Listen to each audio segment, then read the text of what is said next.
بسم الله الرحمن الرحيم. الحمد لله رب العالمين، وصلى الله وبارك على أشرف خلقه محمد وعلى آله وأصحابه أمتي أجمعين. اللهم يا رب اشرح لي صدري ويسر لي أمري واحلل عقدة من لساني يفقه قولي. اللهم آمين. بيان خصماني خوشويس، السلام عليكم ورحمة الله وبركاته. دعوة كارم لپروردگار برحمتي خوي ببركتي خوي إن شاء الله أما جي ثمان برلا فوز ومهر رحمتي خوي بكات ئایا ڕەحمەت کا بەسەر دڵەکانمانە، سەکینەت و ویقارمان پێ ببەخشێت، ئەمە جیسەمان خالیس کا بە وەچی خۆی بێت، لێمان قبوڵ کات ئینشەڵڵا تاعەت و نوێژ و ڕۆژ و عیبادەت و دوعاکانمان قبوڵ کات و بەرەکەتیش بەسەر ئەم ماڵ و خانەوادەی کاکە لوقمان گیانە بڕێژ و ئینشەڵڵا شفای کوڕە جوانەشی بۆ بنێرە ئینشەڵڵا لەسەر خێر بە زووترین کات لە هەموو دەرد و بەڵایە بە دوور بن ئینشەڵڵا. بران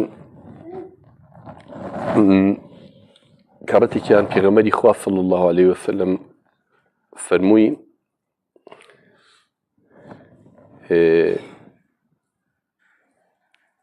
وەکو حەدیثێک خێزانی خاتو عایشەی دانیشتبوو، حەدیثێکی فەرمووی من أحب لقاء الله أحب الله لقاءه ومن كره لقاء الله كره الله لقاءه. فەرمووی هەچ کەسێ حەز بکات بچێتەوە خزمەت پەروەردگار، بگەڕێتەوە بۆ لای خوا و بە لیقای پەروەردگاری شاد بێ، خوش حەزەکە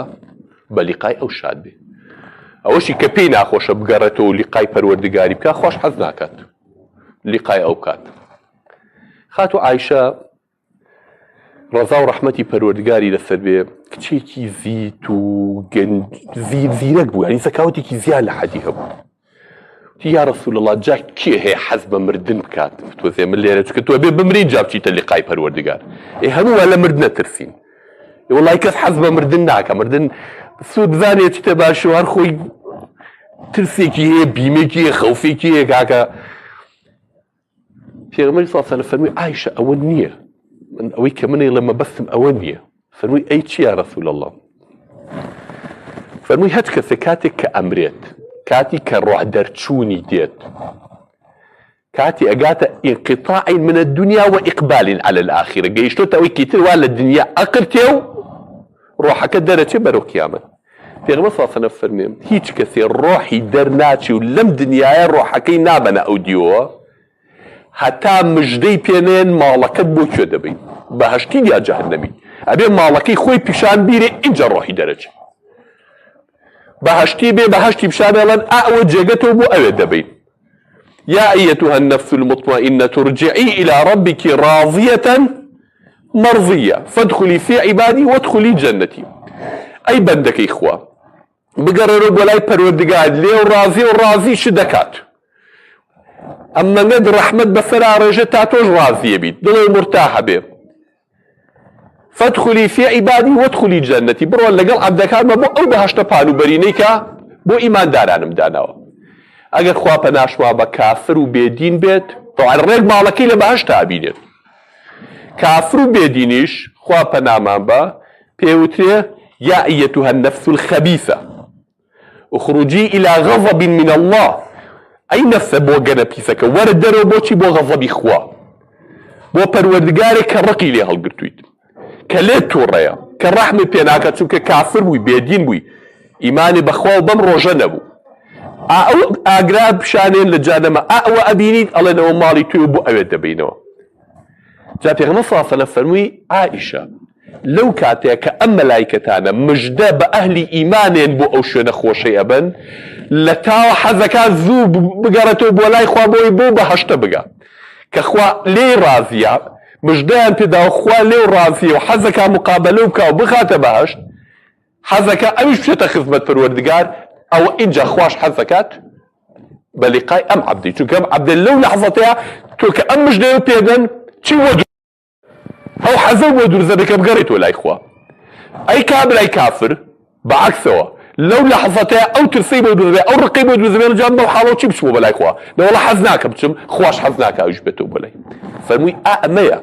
باسی و نییە ڕەوا مردن ئازاری خۆی هەیە، مردن زەحمەتی خۆی هەیە، مردن بێتاقەتی خۆی هەیە، بەڵام باسی ئەو لەحظەتی ڕۆح دەرچوونە باسی مژدانەهێنان و خواپەنامان بە هەڕەشە لێکردنەکەیە. جا لحديثي كيف يا غمر صلى الله عليه وسلم زور بتفصيل باسي أواكات قرآن اشتنانت باسي كان يعني باسي كافر من بوكات فمك الروح يندروا لو لحظتها طبعا في غمر صلى الله عليه وسلم أفهمك روحي إيمان دارك اللي جستها وكو مويك لماستيكا ئەوە بە هێواشی ڕایکێشی بهێنیتە دەرەوە ڕۆحەکە ئەوە لە دەستەکە جیابێتەوەی ئیماندار هی کافریش خوا پەنامان بە دڕک خوری تێوە ئاڵا بێ و بدوێ لێکیان جیاکەیتەوە چۆن خوری و دڕک تێک ئاڵاوە ئەدوێ لێکی جیاکەیتەوە ئەوە بوو زەحمەتە لە خانەکانی لەژێتە دەرەوە یعنی عەزابێکە تەسەور ناکرێت تەنانەت پیاوێکی وەکو ئیمامی عەلی ڕەزا و ڕەحمەتی خوای لێبێ لە باسی ئەو سەرەمەرگەیە فەرمێ لە 300 ضربة بالسيف أهون علي من موتة على الفراش ئەڵێ وەڵڵی 300 شمشێر لە گردنم بن لام ئەهوەنترە لەوەی کە ڕۆحم لە فەرجێگە دەرچێ ڕۆح دەچوونی فەرجێگەوە ئاسان نییە عەزابێکی زۆری لەگەڵایە بۆیە پێغەمبەر صلی الله علیه وسلم پەنای بەخواگە لە سەکەراتی مەوت لە ئەخیرەکەی تەمەنیا کە گیانی ئەدا گیانی مبارەکی ڕەسوول الله صلی الله عليه وسلم خاتو عایشە لێ گێڕێتەوە ئەڵێ تۆزێ ئاوم بۆ دا نابوو دەسێ خستە ناو ئاوەکەەوە دوایەڵە توانای نەما خۆم دەستمەخسە ئاوەکە و دەمچام بۆ تەڕەکرد ئەی لا إله إلا الله إن للموت لسكرات لا إله إلا الله بەڕاستی مردن گیانەڵایەکی عەجیبەیە لهوش خويا شو هوشياتو لا إله إلا الله إن للموت لسكرات جاء بيغمري خواه صلى الله عليه وسلم كان أذارترين خوشويستين عبدي پروردگارا خوشويستين مخلوقي رب العالمين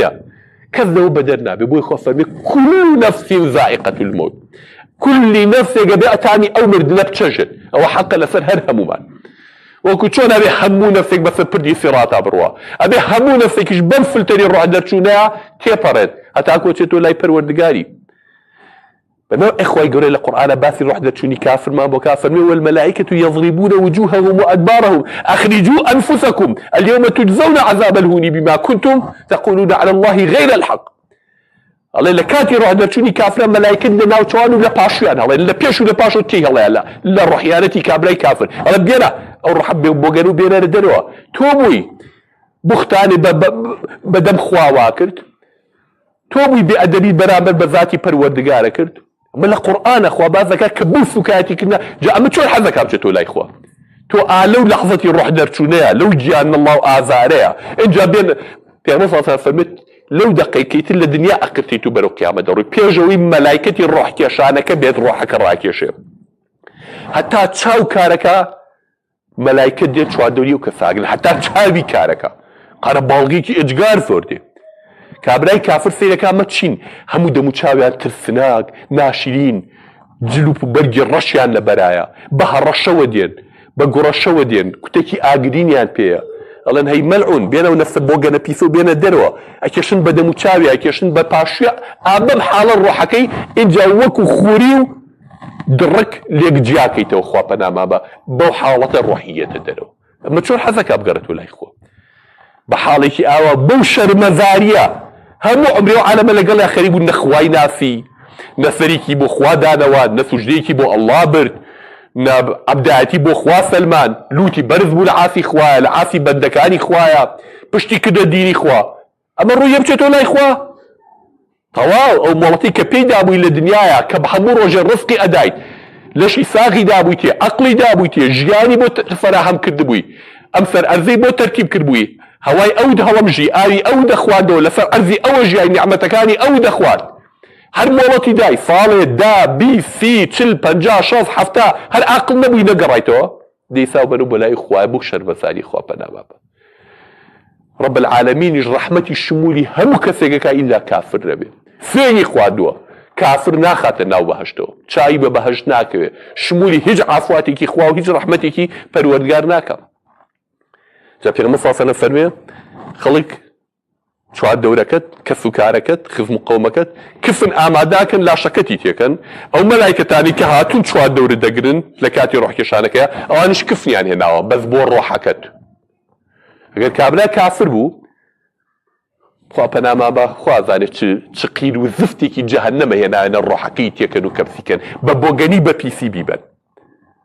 ئەگەر ئەهلی ئیمانیش بۆ مەلایکەتانی کە چوار دەوری ئەگرن هەمووی مەلایکەتی جوان ڕووخۆش دەم بە پێکەنین لەو لەحظەتی ئازاری ڕۆح دەرچوونەیە دڵت خۆشەکەن مژدە دێڵێ بەندێکی خوا مەترسە وەڵڵە خوا لێو ڕازیە خوا لێو ڕازێ تۆ ئەهلی ئیمانی تۆ بە ئیمانەوە ژیای تۆ عەبدی خوا بوویت خوا لێو ڕازیە من مژدە دەینێ ها ئەبینیت ئەوە بەهەشتا ئەوە ماڵەکەی توێ لە باشتا ڕۆحی دەرناچی پێغمبەر صلی الله علیه و سلم تا ماڵەکەی خۆی پیشاندێن لە باشتا وەکو چۆن پیرە کافرەکەش ڕۆحی دەرناچێت تا ماڵەکەی خۆی لە بنی جەهەنەما پیشاندێن ئینجا ڕۆحەکە هێنە دەرەوە ڕۆحی ئیمانداریش و گوتمان مویەک لە ماسێک بێنیتە دەر ئەم مەلایکەتانە چوار دەوریان گرتووی ئەوە کفنەکەیان پێیە چاوەڕێی کێکن چاوەڕێی مەلەک المەوت دەکەن مەلەک المەوت ئەو مەلایکەتەی کێ ڕۆحەکێشی کە لە هەنگێک ڕیوایەت هاتوو بە ناوی عەزراییل و بەزە حەدیثی صەحیحان نەهاتوو بڵێ ناوی عەزراییلە بەڵام هەر لای پێغمبەر صلی الله علیه و سلم بە مەلەک المەوت ناوی براوە فریشتەی ڕۆحکێشان فریشتەی مردن لەگەڵ ڕۆحەکەی کێشا پێغمبەر صلی الله علیه و سلم یەک چاوتروکان چیە ڕای ناگرێ ڕێگە یا بەو مەلایکەتانەی تروتە خۆی ڕوا چاوتروکانی پێ ناچێ کە لەگەڵ کێشای ئیاتە دەست ئەوانی خەنە ناو ئەو کفنەوە ئەوەی کە ئەهلی ئیمان بێ ئەوانەی کە کفنەکەیان بۆ ئامادە کردووە لە بەهەشت بۆیان هێناوە عەتر و بۆنی بەهەشتی پێوێ گوڵ و ڕێحانی باشتی لەگەڵایە مژدەی خۆشی باشتی پێن هەر ئەو تۆزەیە کە لەگەڵ ڕۆحەکە دەرچوو لە عەذابی ڕۆح دەرچوونەکە نەجاتێ بوو ئیتر تۆ ئیسراحە دەکەیت لە شفێنە گەبێتەوە ئەو خەنە ناو ئەو کفنە خۆشەوە بە خێراتنە دەکەن ماڵەکەی خۆتی لە باشتا پیشانێن بۆنی خۆشەکەن بەلوتە دەینجا وەرە با بین بۆ لای ئەو پەروەردگاری کە لێو ڕازیە ئەمانە چۆن هێنێتە دەرەوە لە قورئانە فەرمێت طەیبین ئەمان پاکن ڕۆحیانەتی ئەمان پاکە و بە پاکی دێنە دەرەوەی ئەم مەلایکەتانە بەرزێکەنەوە بۆ عاسمان لەگەڵ بەرزیان کردەوە بۆ عاسمان پێغمبەر صلی الله علیه و سلم فەرمێ ئەڕۆن هەتا عاسمانی یەکەم دەرگاوانی عاسمانی یەکەم عاسمانەکان طەبەق طەبەقە یەک لەسەر یەکە هەموو عاسمانێکیش دەرگای خۆی هەیە دەرگاش بە ئیزن نەبێ ناکرێتەوە بۆ ئەم ڕۆحیانەتانە ڕوخسەت وەرەگرن لە دەرگا ئەدرێ لە عاسمانی یەکەم ڕوخسەت هەیە ڕۆحیانەتی فلانی کوڕی فلانمان پێ بێینە ناوەوە ئەوانجەڵێن بۆسن با ڕوخسەت لە پەروەردگارەوە بێت بزانین ڕوخسەت دەدا سەریخەن بۆ عاسمانی یەکەم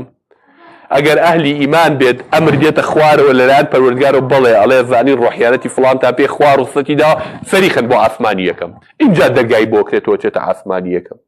پێغمبەر صلی الله علیه و سلم فەرمێ بەلای هەچ پۆ لە مەلایکەتێک ئاڕوات ئەڵێن ئەی ڕەحمەتی خوای لێبێ ئەمە چی ئەم ڕۆحیانە تەپاکە ئەم بۆنە خۆشەی هەیە ئێمەش خۆشحاڵ بووین بە بۆنەکەی و بە مەقدەمی بەهاتنی مەلایکەتەکانیش کە ڕۆحیانەتەکەیان پێیە ئەفەرمون ئەمە ڕۆحیانەتی فڵانی کوڕی فڵانە بە خۆشترین ناوی لە دنیاە کە حەزی کردووە و باشترین ئیشش کە لە دنیا کردوێتی چیاڵێن کە فڵانە ئیشیە کرد ئەمە فڵان کەسە هاکە ئەو ئیشە باشانەیە کرد هاکە ئەو خێرەیە کرد هاکە ئەو عیبادەتەیە کرد مەشهورە لەناو مەلایکەتەکانە بۆی کە ئەو ئیشەی کردووە ئەجەڵێن ئەک خوا ڕوسوورەکە یاخوا بەخێر بیت ئێمەش بۆ خۆش کرد بە هاتووە یاخوا بەخێر بیت اینجا ڕوخسەتی بۆ وەرەگیرێ بۆ عاسمانی دووهەم بۆ سێهەم بۆ چوارەم بۆ پێنجم تا خوای گەورە کە ویستی بێت تا حەوتەمەی بە اینجاڵەن پەروەردگارە خۆت باش دەزانی و ئاگار لێمە عەبدەکەت فڵانی کوڕی فڵانە وا ڕۆحیانەتەکەیمان هێناوە فەرمانت بە چییە چی لێ بکەین ئەی پەروەردگارە ئەیژە بەڵێ ئەزانم ئەمە فڵانی کوڕی فڵانە من لێ ڕازیم بیبەنەوە بۆ ناو قەبرەکەی تا چاوکارەکە بۆی بکەن بە سەوزایی و باغ با ئیسراحەتی تیا بکە بحەوێتەوە هەتا ڕۆژی قیامەت زیینوویەکەمەوە ئەو کاتە پاداشی ئەدەمەوە ئەمە تەنها مەرحەلەیەکی چییە ئینتیقالیە بەس تەنها گواستنەوەیەکە بەڵێ بۆی قەبرەکەی بۆ بکەن بۆی فراوانکەن بۆی پڕ لە نور و سەوزایی و خۆشیکەن با تیا بحەوێت و ئیسراحەت کایتر موشکیلە و خەفەتی دنیای نەما هەتا قیامەت زیینوویەکەمەوەی جا حسابی لەگەڵاکەم بەس ئەمە ئەهلی ئیمانە ئەمە پیاو چاکە ئەگەر خوا پەنامان بێ کافرەکەش کە سەریخن بۆ عاسمان بۆ گەنێکی پیس لە ڕۆحیانەتەکەی یا بۆ گەنەکە و بە پیسەوە ئەهلی عاسمان هەموو لی بێزارە بن ئەڵێن ئەی لعنەتی خوای لێبێ مە چ بۆ گەنێکە مە ئەم پیسە کێیە هێناوتانە ئەجا ڕۆحیانەتی فڵانە کەسی کافرە بە پیسترین ناو لە دنیای کە خەڵک بۆ سوکاتی ئەو ناوایانە برد و بە پیسترین کاریش کە لە دنیای کردەوەی کرد کە ئەمنە ناشرین بۆ خۆی ڕووی نایە باسی کە ئەڵێن هاکە ئەو فعلە قۆڕانەیە کرد ئەو فعلە خراپانەیە کرد اینجا مەلایکەتکانڵێن بە ملیشکاو بێت بەم بۆ گەنە پیسەوە خوا ڕوسوایکە لعنەتی لێبێت ڕخسەتی بۆ رەگرن لە ئاسمانی یەکەم سەریخەن ئەمر دێتە خوار و لە پەروەردگار وڵا ئاسمانی پێ بۆگەن مەکەن ڕۆحیانەتەکەی بەرە نەخوارەوە لە شوێنی قەبرەکەیە بۆی کەن بە چاڵە لە چاڵەکانی ئاگر با تا قیامەت لەوە بێ قیامەت کە زیوم کرد و حسابی لەگەڵاکەم لەسەرەوەی کە کردوێتی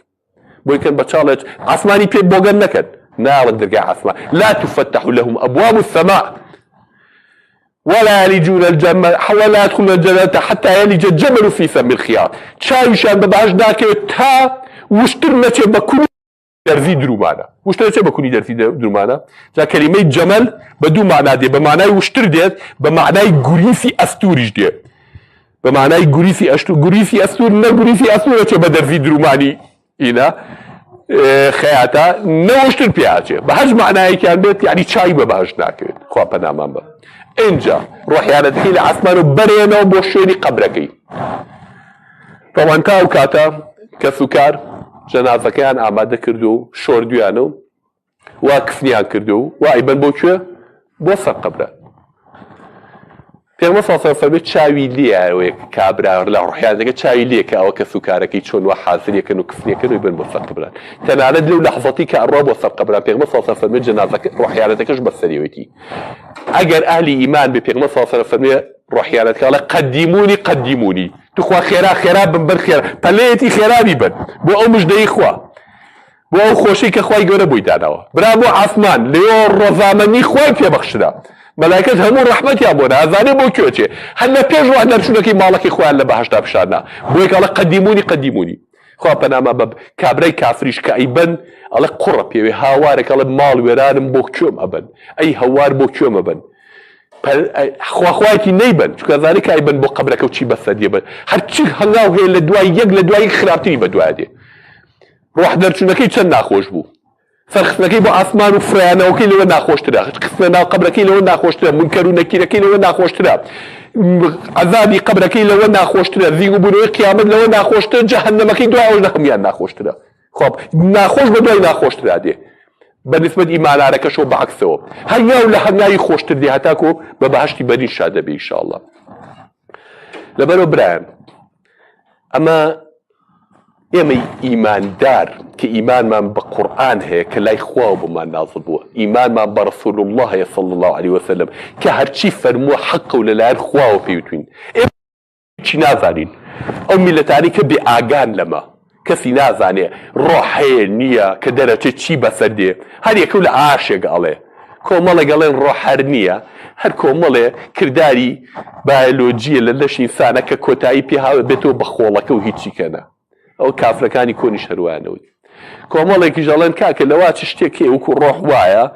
بەڵام ئەکەیێتە دەرەوەچێتە لاشەی کەسێکی کرد لە منێتە دەرەوەچێت تۆ لەی تۆ چێتە ئەو هەنگەڵێ چێتە پشیلەوە چێتە هەر یەکەو بە ئارەزەی خۆی نقڵانەی غەڵەت لێ ئەدەن چونکە کەسێ نییە بە چاو ڕۆشنیاکە خۆی ئێمەش ئەگەر ئەم غەیبە خوای گەورە بەڕێی پێغەمبەر صلی الله علیه وسلم بە ئێمەی نەگەنایە ئێمەش وازانی چییە بە قەومێ ئێمە کە ئیمانمان هەیە بە قورئان و بە سونەتی ڕەسوول الله صلی الله علیه وسلم لەڕێی ئەمەوە ئەزانین کە لە دوای ئەوە چی ما بەسەرا دێ لەبەرەوە برایان ئەهلی ئیمان ئەبێت چۆن ئەزانێت لە دوای شەو ڕۆژ دێ لە دوای ڕۆژ شەو دێ ئەبێ زانی لە دوای ئەم ژیانە و چی دێت مردن کەسێ لە مردن قوتاری بێ کەسێت ئەگەر مردن بۆ یەکێک نەبوایە نا ئەگەیشتە دەستی من و تۆ لە باوانەوە هەتاکو ئەمڕۆ هەرچیەکمان هەبووە هەمووی مردووە بینی ئێمە و باوکە حەوامان هەمووی چۆتە ژێر قەبرە گەر باوکێکمان بابێت هەمووی چۆ ژێرگڵەوە ئێمەش بە هەمان شێوە چینە ژێرگڵەوە دەوڵەمەند و فەقیر و گەنج و جوان و ژن و پیا و ئەمانە ناخوات ئەبێ هەمووی بمرێ هەموو شێوێ بەم قۆناغانەیە تێپەڕێت بەڵام فەرقەکە لە تەنها لە چیایە لە ئیمانی و بێ ئیمانیە لە چاکی و لە خراپیایە ئەگەر حسابی ئەو ڕۆژە و کردبێ و ئیمانێ هەبێ پێی بەخوا لە ڕۆژەیە خوات خەجاڵەتت ناکات بەخوا خوش ڕووی ڕەحمەتت تێکە بەخوا پێغەمبەر صلی الله علیه وسلم لەو لەحظەتەی کە ئیمان نارەخەنە ناو قەبرەکەوە ئەڵێ دایک چەند بۆ ئەو مناڵی لە باوەشی گرت و شیریاتێ چەند بەڕەحم و بەفەیە بووی والله لەو دقەیە پەروەردگار ئەڵڵا بۆ ئەو عەبدەی ئەو عەبدە بە شەرتی ئیماندار بێ لەو دایکە بووی بەڕەحمترە بە شەرتی ئیماندار بێ دائما دواكارين لذاتي الله بأهل إيمان مرقول كاد دواكارم لذاتي الله كتون لما جيساك ويكدريتو لبهشتيشا لما جيسيكي خوشا لفردوسي على بيكو كمام كاتو دواكارم پروردگار الرحمن بيبكيت لقناح من خوش بيد لما جلسا الله سين حتى قلمي عفو بسر همو قورك همو قناح كان معنا ديني قناحي قورو بچوك مان گوناحی ئاشکرا و نهێنیمان گوناحی کۆن و تازەمان پەروەردگارە پاکمان کەیت و کە ئەو ڕۆژەی کە تیا لەدایک بووین خوای گەورە ئەم ڕەمەزانە بەسەرمانە تێنەپەڕێ هەتاکو و تۆ عەفومانەکەیت و پاکمانەکەیتەوە لە گوناح و لێمان ڕازیە بین خوای گەورەش بەرەکەت و ڕەحمەت جاری کە بڕێژێ بەسەر ئەم ماڵ و خانەوادەیە بەسەر ماڵ و خانەوادی کاکە لوقمانە و ئینشاءالله ماڵی پرخۆشیکە پرفەرەحیکە لە دەرد و بەڵام موسیبەت بیپارێتێ و شفای ئەو کوڕە جوانەشی با ئینشاءالله لەسەر خێر أقول قولي هذا وأستغفر الله لي ولكم وصلى الله وبارك على النبي الأمي محمد وعلى آله وصحبه أجمعين والسلام عليكم ورحمة الله وبركاته.